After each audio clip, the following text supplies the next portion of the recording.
Sabria Morris here.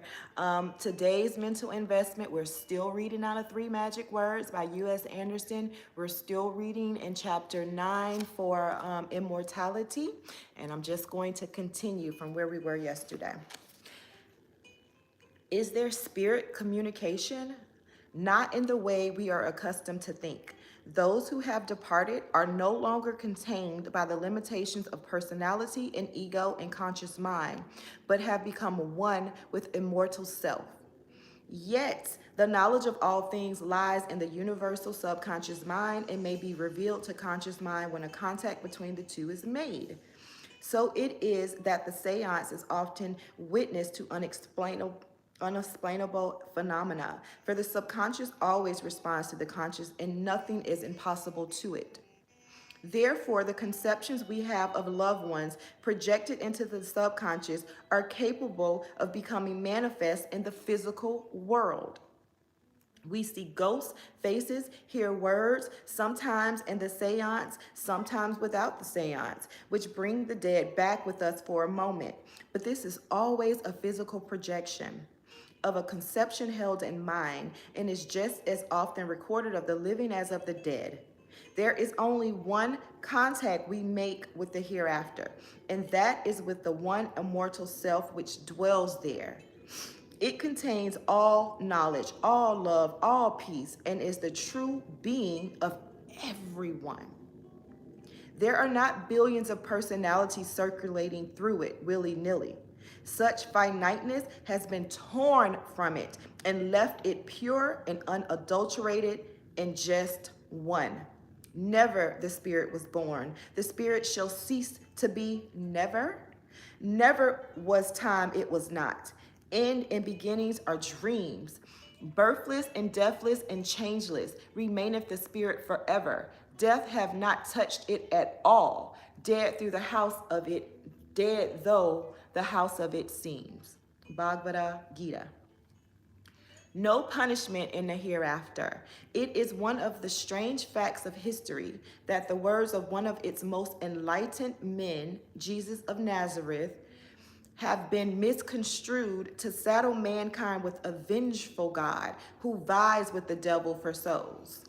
Conceive, if you will, of a God who gives men sex organs that provide pleasurable sensation, then promises to burn everyone in hell who doesn't use them within a strictly prescribed manner.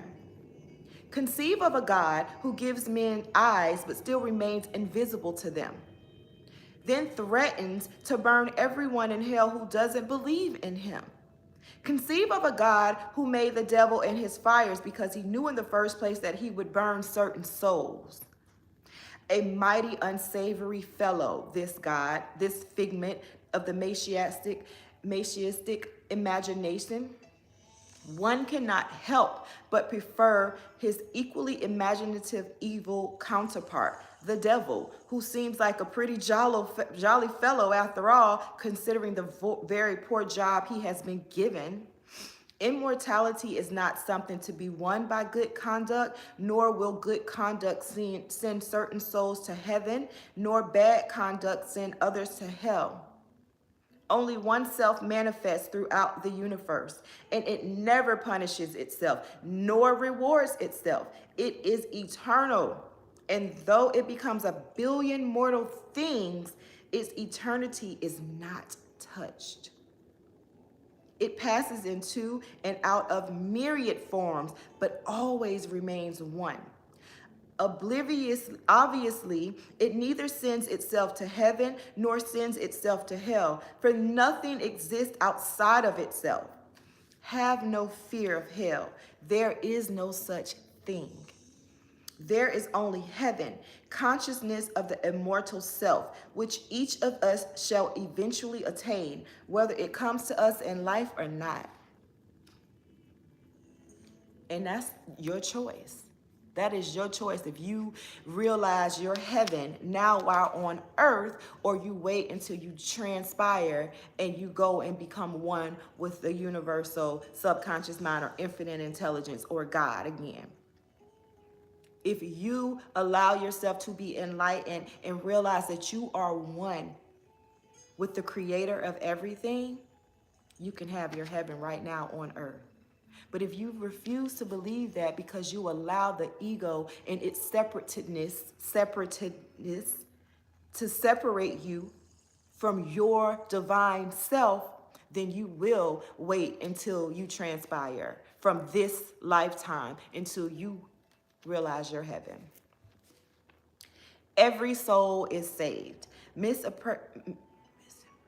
Misapprehensions concerning sin and punishment and hell and the devil come from a lack of understanding of the message brought by Jesus.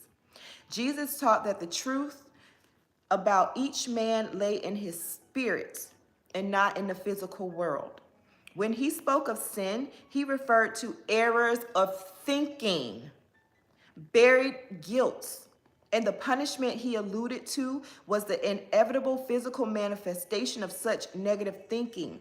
By hell, he meant the human bondage undergone by each person who simply reacts to the physical world and fails to perceive his inner consciousness, the kingdom of heaven. He did not concern himself with immortality, for he knew that each person was immortal regardless, and nothing could alter this. He sought only to awaken men to their spiritual power, to turn their eyes from the physical world onto the consciousness that lay within, so they may free themselves from lack and limitation and disease. He preached no afterlife. I am come, he said, that ye may have life, and that ye might have it more abundantly.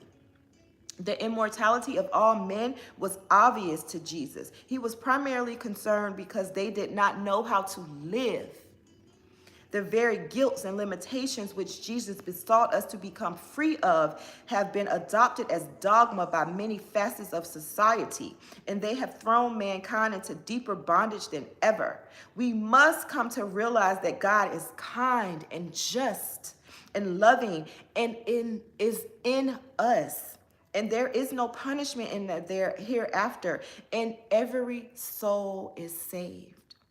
We need not fear God. We need only love him.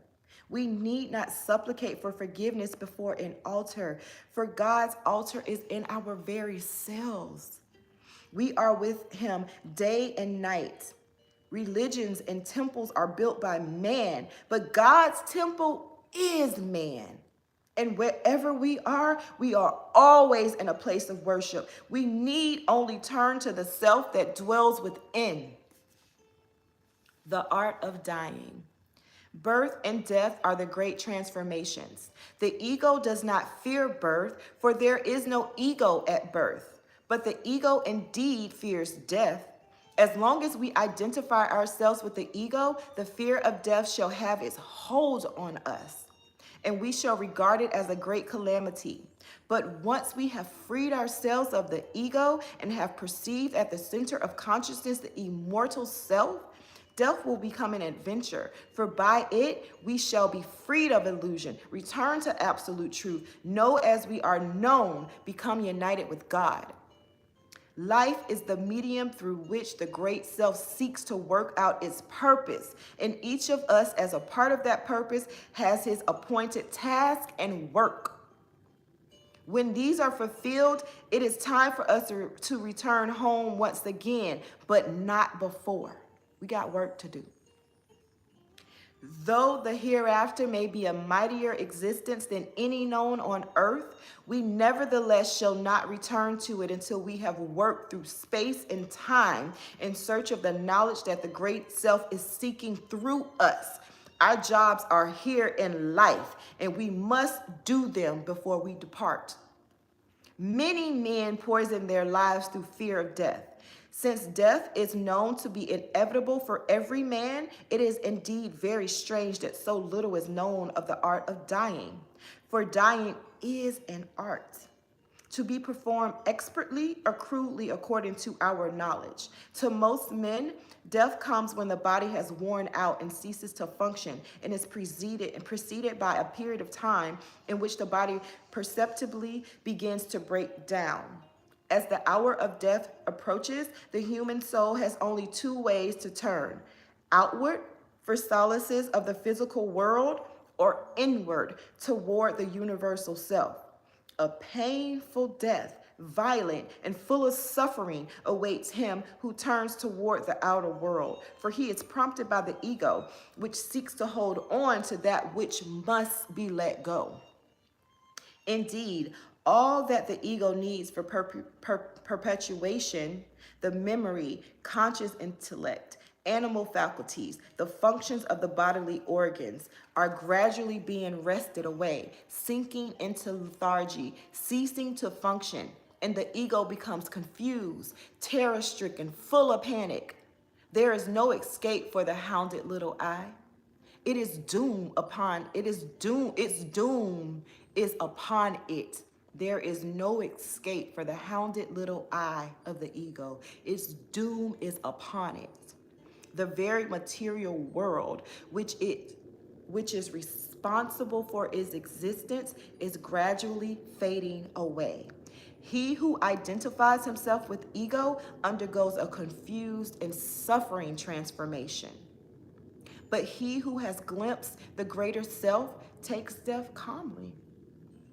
Assured of immortality and the changelessness of spirit, he passes easily from one world to the other. His spirit lays down his body because it is finished with it, and moves into the great expansion where it becomes Lord and master over all things. Self meets self. The personal becomes the universal, and a new and greater existence in the infinite reduces the just finished life to nothingness, to a second in the endless time of eternity. And so we die as we have lived, with faith or without it, with spiritual knowledge or without it. And according to the wisdom we have attained, we meet death graciously or crudely. But each of us is immortal nevertheless. This is a review on the chapter Immortality. Though body is mortal, a man is never born and never dies. The presence that animates body is invisible in life, and leaving the body on death is still invisible. One self incarnates in all bodies and is deathless, ageless, eternal spirit.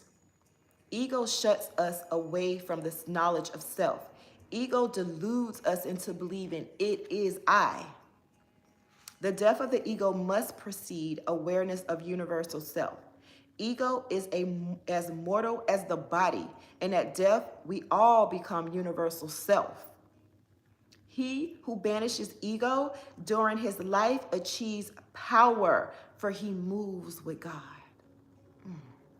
Neither space nor time exist in the hereafter, nor does form. There is only consciousness, absolute and indivisible.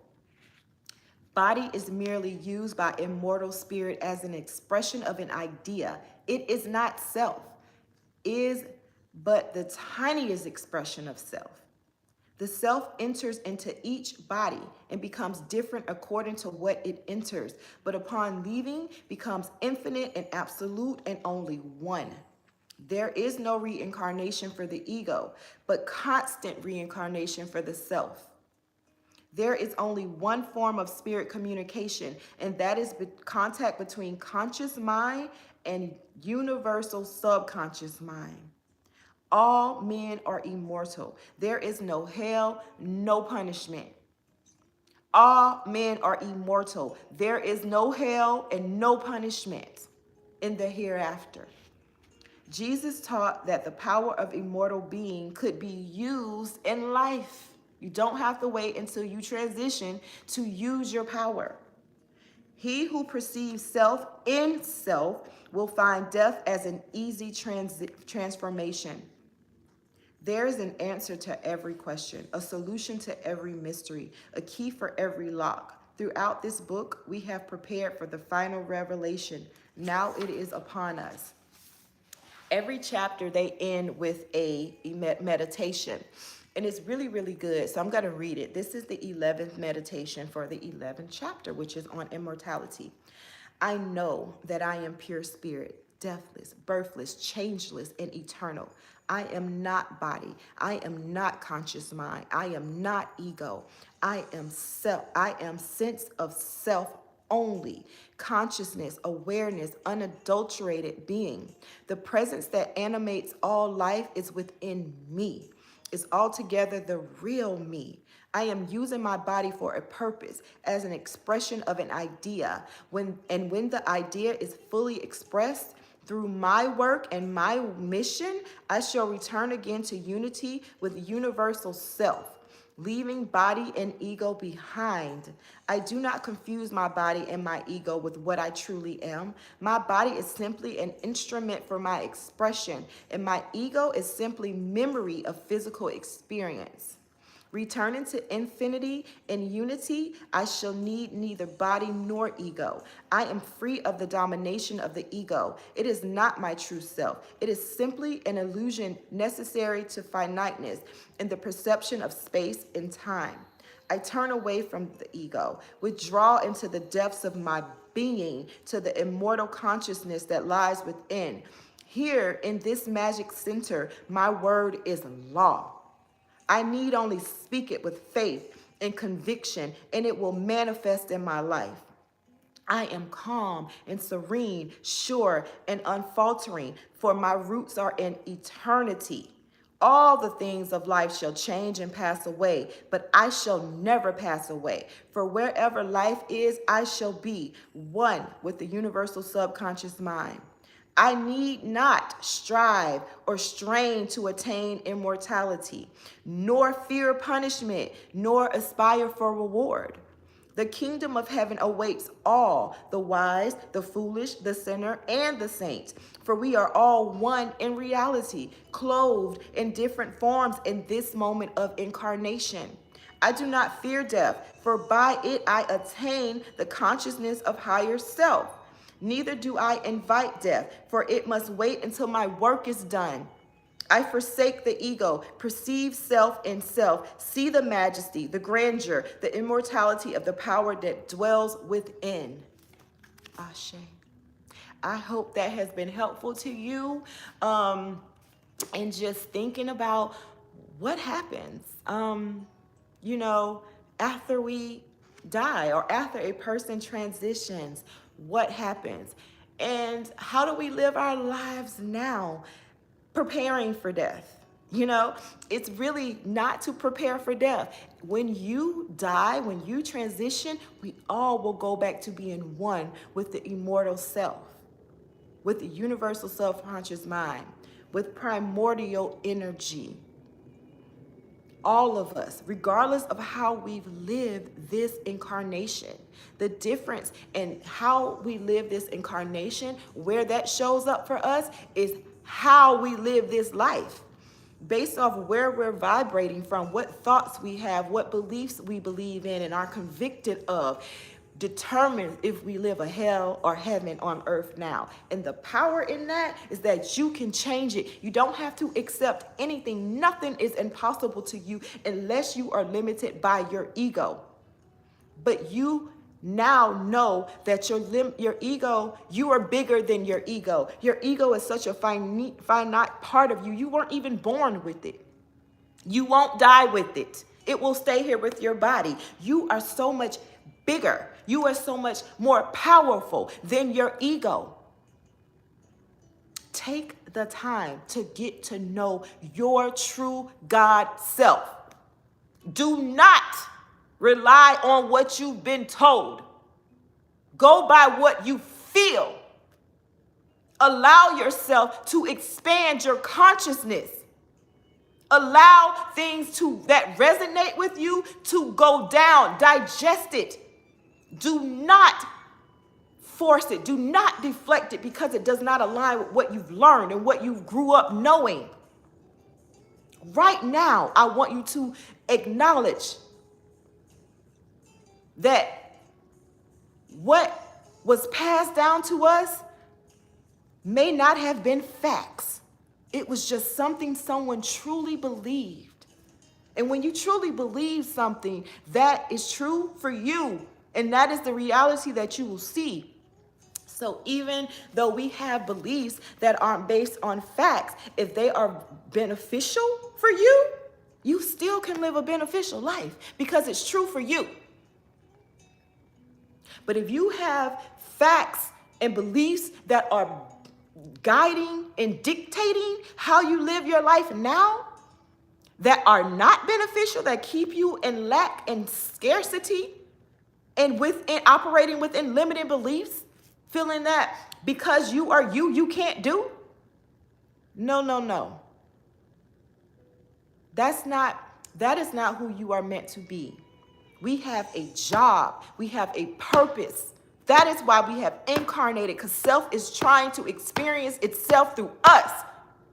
And as long as we continue to allow limiting beliefs to confine us, we will never tap into our power.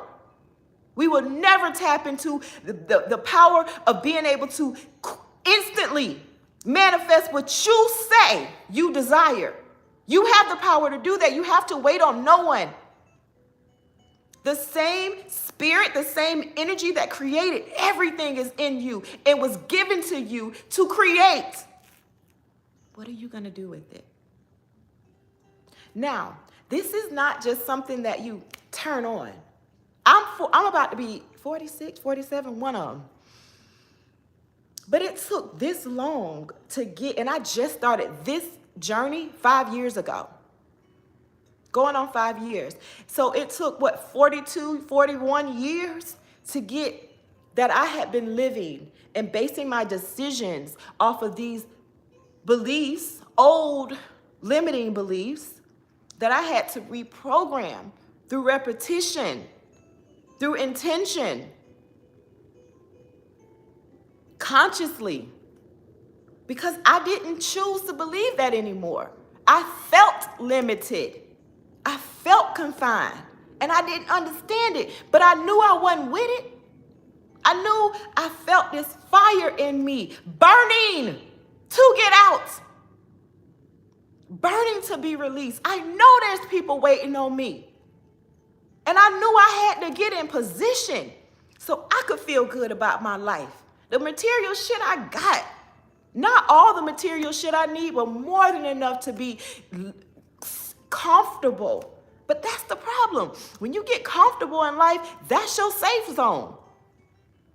And that shit can keep you right there forever, because you are scared to go beyond the unknown, go beyond what's comfortable for you. That's where that ego come in, and it go to circling, doing what it does, making sure you stay within the confines of your experience, whatever you've experienced in this life. It's saying, okay, no. We've had that scenario before, and this is what happened. So we're gonna push that away because men ain't shit, women ain't shit. They all backstabbing. Somebody always wants something.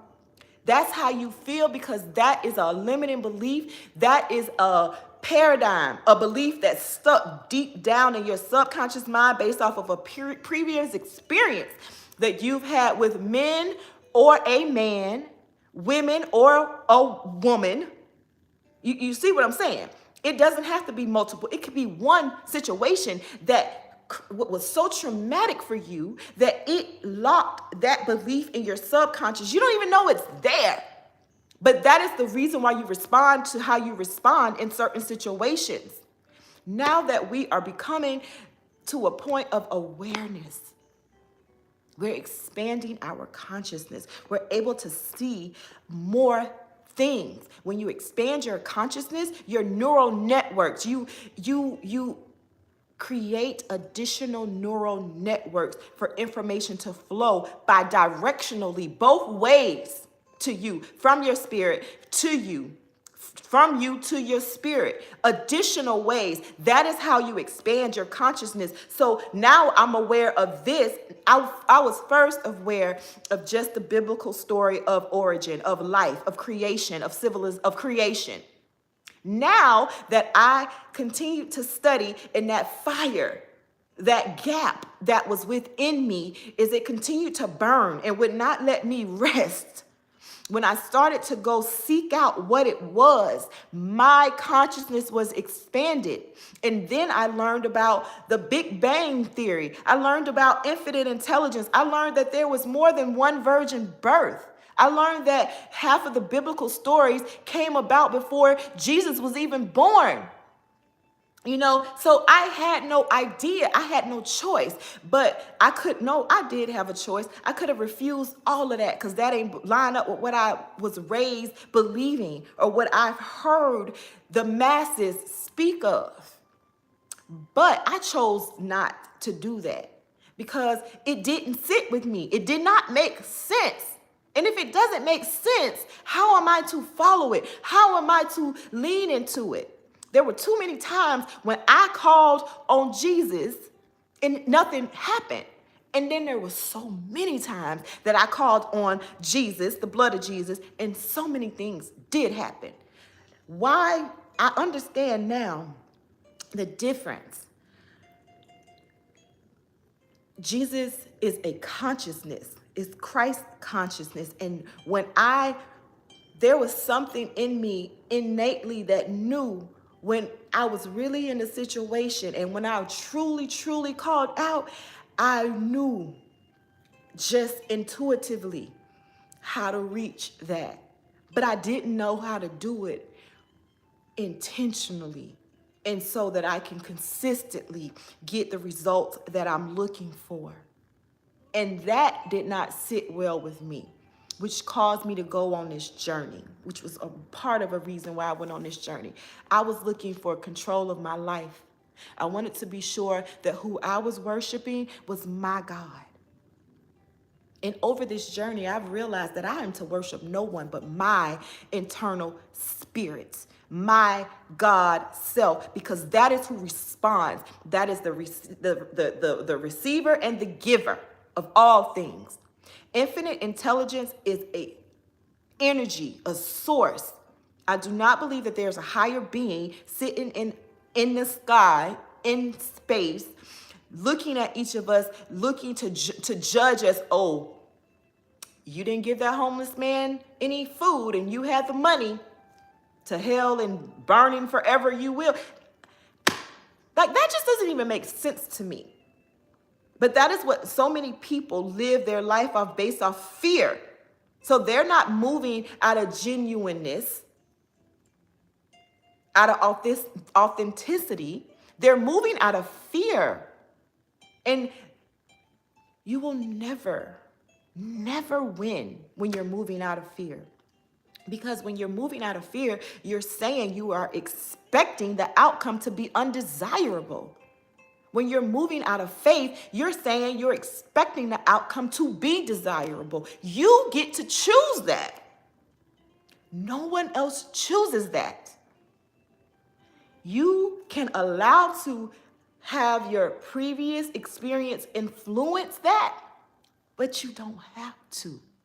Know that you can script a new story in your mind, through your pen, through your tablets, through your paper, through your writing. You can rewrite history and write the future, write the now. You have that power to do so. Your subconscious responds to your conscious mind and the demands from your conscious mind. You have the power to reprogram those deep beliefs that are rooted within you that you don't even know that are there. But if you were to watch for them, you will easily be able to identify them. Now that you know to watch for them when you're in conversation, when you're just being, when you're just going about being you, when something triggers you, when something changes your vibration, you're having a great day. You're vibrating up here. You just, doing your thing. Hey, I'm good. But then all along, and then all of a sudden, something or someone, some situation comes and happens, blows that all away. Okay? Why did that happen? What was within that situation, that scenario, those words, that picture that triggered you? And a lot of times it is instant. As soon as that trigger happens, the cause of it is shown to you too. You just have to observe it. You have to be aware of it and take note of it. And it doesn't take forever to shift the paradigm. As you get better at recognizing them and you know that's not what you want more of, you can say, I saw you. I saw you. I felt the fear of that cost. I felt myself look at how much that costs because I'm wondering if I have enough money to afford it.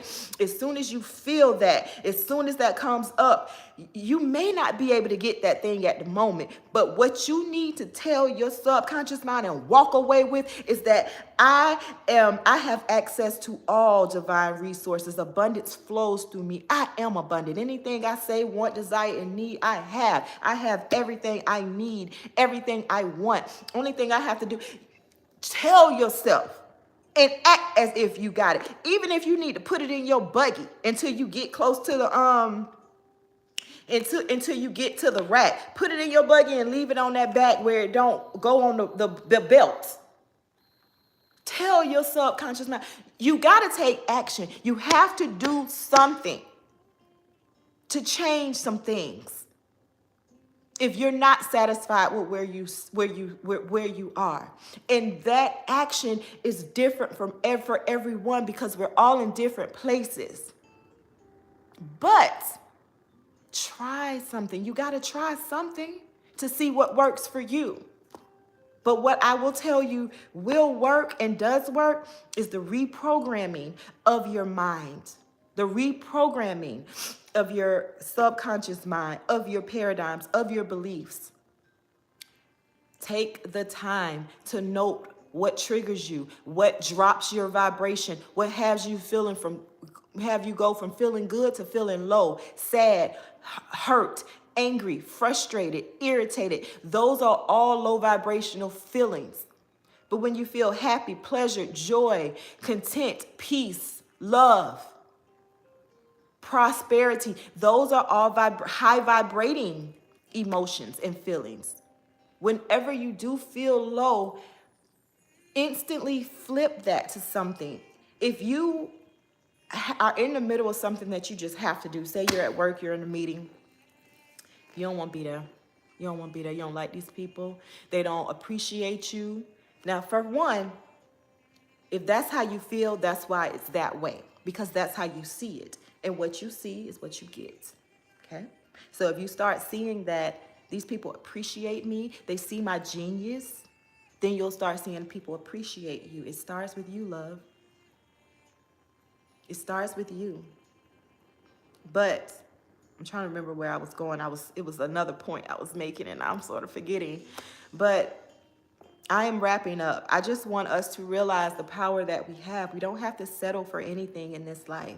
We're not waiting to die to experience this majestic life. You are going to have that because you're going to come back to one with the infinite intelligence, the source, the creator of all things. There will be no form. There will be no body, no memory of conscious, of your conscious life. This life that we're living right now will be a drop of water in an infinite sea, I believe is what this book said. So the point is, learn where to put your focus at. On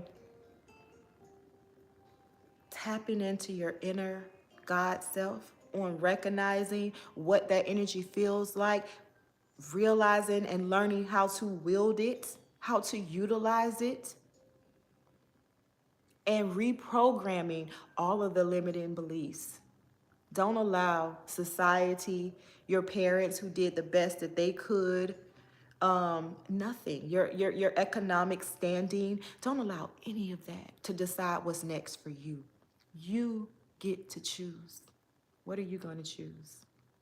I choose love. I choose pleasure. I choose peace. I choose freedom. I choose impact. I choose to walk in my purpose. I choose happiness, adventure, joy, prosperity, health. I choose all high vibrational outcomes. Everything works out for me. everything I need. I always have it. I am always protected and fortified. Nothing can hurt me. I'm even protected from my internal self, where I try to self-sabotage myself. Because that ego is out there saying, no, no, remember when we did this before? It didn't work. Fuck that. I am not who I was before. I said it's gonna work. It worked. Ashe. Get there in your conviction. Get there in your commands. And I guarantee you, you will see the world change right in front of you because you get to create your world. I love y'all, and I'll talk to y'all till tomorrow. Like, share, subscribe. I need to remember to do that. Y'all go check out Bank Powder. Okay, I tried to do better. You can't see it. This is Bank Powder. This is Bank Powder. How I go? This is my spiritual tool. Bankpowder.com. It activates wealth, love, protection in your life. It you know, the energy of financial institutions, graveyards, casinos, herbs, crystals, ancestors are all channeled and tapped into as I'm making these products. So when you use them, it brings that energy into your spiritual work, into your outcome, and to your results. So that is it. I am in a really, really good mood. My mom is on her way in town. She'll be here for 2 weeks. It's about to be Family Day next week. That's Thanksgiving. I call it Family Day. I love, love, love when everybody comes together. My dad will be in town too. I think I work 1 day next week. Pretty chill week. December coming up, taking the last 2 weeks off, and I just love this time of year. I love that I'm able to do that, and I feel really, really happy. But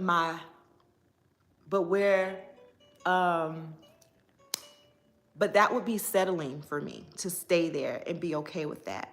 Because what I really, really am so grateful and happy for, listen, this is a lesson. This is how I do it.